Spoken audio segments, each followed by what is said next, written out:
Variety chicken കറി recipe ഇടുന്നുണ്ട് of course. എന്നാ പിടിച്ച റെസിപ്പി. ആദ്യം പാനിൽ കുറച്ച് ഓയിൽ ഒഴിക്കുക, ഒരു സ്പൂൺ നെയ്യ് ഇടുക. ചിക്കൻ നമ്മൾ ഡയറക്റ്റായിട്ട് അതിൽ ആഡ് ചെയ്യുക ചെയ്യണത്. എന്നിട്ട് നന്നായിട്ട് ഇളക്കി കൊടുക്കുക. അതിലേക്ക് നമ്മൾ കുറച്ച് വെളുത്തുള്ളി ഇഞ്ചി പേസ്റ്റ് ചേർക്കുക.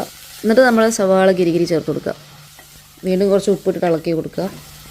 എന്നിട്ട് ഒരു തക്കാളി അരിഞ്ഞ് ചേർത്ത് കൊടുക്കുക, ഇളക്കുക. പച്ചമുളക് ഇടുക, അടക്കുക, തുറക്കുക, പൊടികൾ ഇടുക. മുളക്, മഞ്ഞൾ, മല്ലിയോടെ എന്താ മല്ലിക്ക് ഒരു താമസം. നന്നായിട്ട് മിക്സ് ചെയ്തിട്ട് ഒന്ന് അടച്ചു വെക്കുക ഗൈസ്. നമ്മളിതിൽ തീരെ വെള്ളം ചേർത്തില്ല കേട്ടോ, അത് ചിക്കൻ ഇറങ്ങി വന്ന വെള്ളമാണ്. ഓക്കെ, തുറന്നിട്ട് നമുക്ക് ചെറിയ ജീരകത്തിൻ്റെ പൊടി ഇങ്ങനെ വിതറി കൊടുക്കാം. അത് കഴിഞ്ഞിട്ട് ഗരം മസാല 1 സ്പൂൺ. ഈ സമയത്ത് നമുക്ക് കുറച്ച് വെള്ളം ഒഴിച്ച് കൊടുക്കാം. വീണ്ടും അടച്ചു വെച്ച് നന്നായിട്ടൊന്ന് കുക്ക് ചെയ്യാം. അപ്പോൾ തന്നെ അതിൻ്റെ കളറൊക്കെ ഒന്ന് മാറി വന്നിട്ടുണ്ടാവും. നമുക്ക് തുറന്ന് നോക്കാം. ഒരു 1.5 സ്പൂൺ കട്ടിയുള്ള തൈര് ചേർത്ത് കൊടുക്കുക. ബൈ ദ ടൈം നിങ്ങൾക്ക് കസൂരി മേത്തി വേണമെങ്കിൽ ഇങ്ങനെ സ്പൂണിൽ വെച്ചിട്ട് അടുപ്പിൻ്റെ അവിടെ വെച്ചിട്ടുണ്ടെങ്കിൽ നന്നായിട്ട് ചൂടായി കിട്ടും കേട്ടോ. അങ്ങനെ നമുക്ക് അത് പൊടിച്ചിട്ട് കൊടുക്കാം. ലാസ്റ്റ് കുറച്ച് മല്ലിയില കൂടി ഉണ്ടെങ്കിൽ സാധനം അങ്ങോട്ട് ഉഷാറായി. നോർത്ത് ഇന്ത്യൻ പാകിസ്ഥാനി കറികളൊക്കെ ഇഷ്ടമുള്ളവർക്ക് എന്തായാലും ഇഷ്ടം. അപ്പോൾ എങ്ങനെ ഉണ്ടാക്കി നോക്കിയാൽ